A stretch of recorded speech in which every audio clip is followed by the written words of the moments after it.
आपको पता चला होगा कांग्रेस के लिए अब पाकिस्तानी नेता दुआ कर रहे हैं। शहजादे को प्रधानमंत्री बनाने के लिए पाकिस्तान उतावला है। आपने कल देखा होगा। और हम तो जानते ही है कांग्रेस तो पाकिस्तान की मुरीदी है। और एक तरफ आपके शहंशाह नरेंद्र मोदी जी महलों में रहते हैं। आपने कभी टीवी पे उनका चेहरा देखा है? एकदम साफ सुथरा सफेद कुर्ता, एक दाग नहीं है धूल का, एक बाल इधर से उधर नहीं हो रहा है।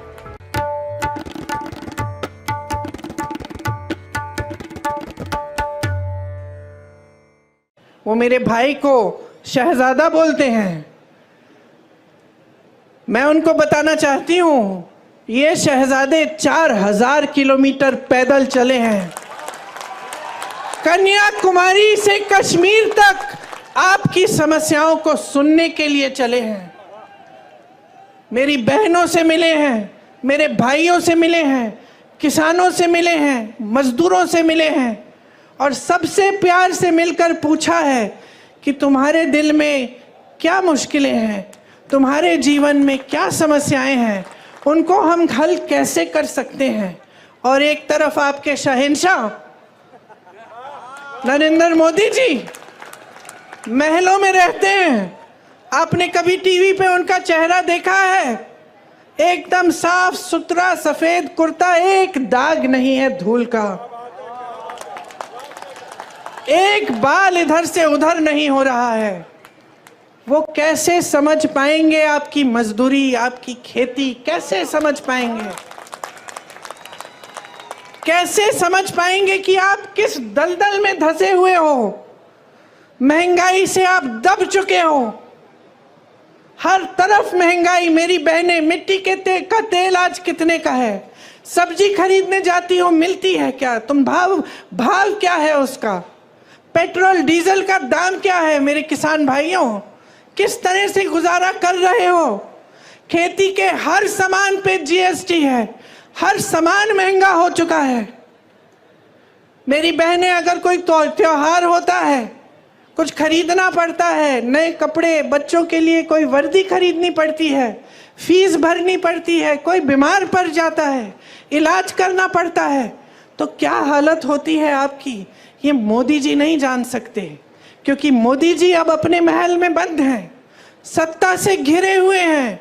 उनके आसपास जितने भी लोग हैं उनसे डरते हैं, उनको कोई कुछ कहता नहीं है, और अगर कोई आवाज उठा भी ले तो उस आवाज को दबाने की कोशिश होती है। आज उनको ये नहीं पता है कि आप कितनी समस्याओं से जूझ रहे हैं। अभी मुझे माँ अंबा जी का एक चित्र दिया गया, इसलिए शायद उचित रहेगा एक बार सभा शुरू करने से पहले मेरे साथ माँ अंबा जी की जोर से एक बार जय कहिए। माँ अंबा जी की जय, माँ नटेश्वरी जी की जय, और गेड़ा हनुमान जी की जय।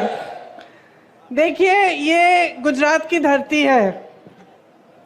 यहाँ से इस दुनिया के सबसे, शायद इस पूरी हमारी जो पीढ़ी है और इससे पहले की पीढ़ियाँ, उसमें शायद दुनिया की सबसे महान हस्ती आपने, गुजरात ने इस दुनिया को दी। महात्मा गांधी जी यहाँ पे जन्मे।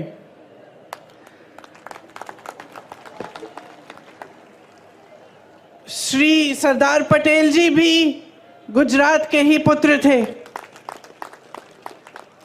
वीर रणछोड़ रबाड़ी जी भी इसी धरती के थे। ये सारे महापुरुष किस लिए लड़े? ये सारे महापुरुष आपकी आजादी के लिए लड़े। ठीक है, ये पुरानी बात है। 70 साल निकल गए, बीत गए, हमारा देश आजाद है, स्वतंत्र है। हमारे देश में एक संविधान बना, इसी लड़ाई से उभरा। जितने भी हमारे स्वतंत्रता सेनानी थे, जितने बड़े बड़े महापुरुष रहे, चाहे पटेल जी हो, चाहे गांधी जी हो, नेहरू जी हो, सब ने लड़कर, ब्रिटिश साम्राज्य से लड़कर हमारे देश को आज़ाद करवाया और हमें एक संविधान दिया।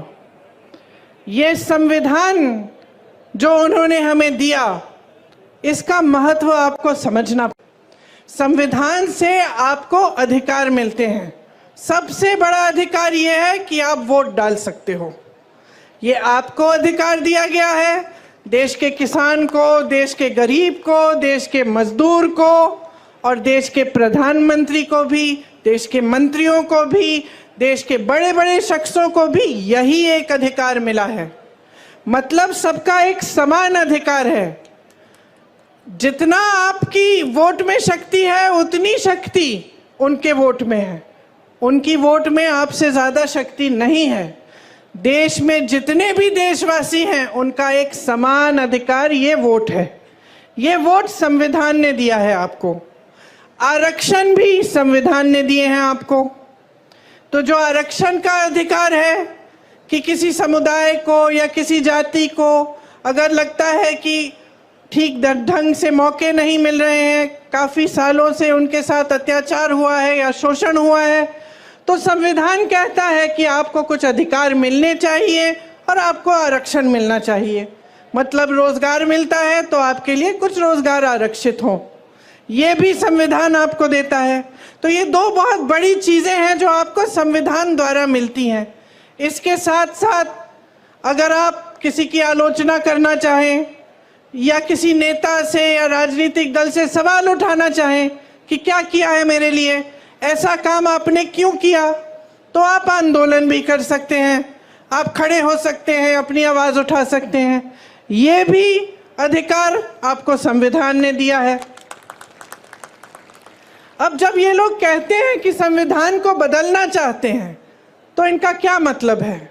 इनका मतलब ये है कि जितने भी अधिकार आपको दिए गए हैं, वो अधिकार कम करेंगे, उनको कमज़ोर किया जाएगा। क्योंकि अगर आप आज की राजनीति को देखें और समझें, तो आपको स्पष्ट पता चलेगा कि पिछले 10 सालों में प्रधानमंत्री श्री नरेंद्र मोदी जी ने जो सबसे बड़ा काम किया है, वो ये काम किया है कि जनता के अधिकारों को कमज़ोर किया है। और जैसे मैंने कहा, घिरे हुए हैं सत्ता से, अब आपको नहीं पहचानते, आपको नहीं जानते। बताइए, अगर गुजरात की जनता से कटे नहीं होते तो यहां से चुनाव क्यों नहीं लड़ रहे हैं? गुजरात से क्यों चुनाव नहीं लड़ रहे हैं? इतनी दूर जाकर वाराणसी में क्यों लड़ रहे हैं? क्योंकि कट चुके हैं आपसे। आपसे जो फायदा निकलना था बहनों और भाइयों, निकाल लिया। आपने सत्ता दी, मुख्यमंत्री बनाया, कई बार बनाया, यहां उनको सत्ता मिली, नाम मिला, आपके समर्थन से उनको सम्मान मिला। यहां से चले गए प्रधानमंत्री बनने, आपको भूल चुके हैं और आपसे कट चुके हैं।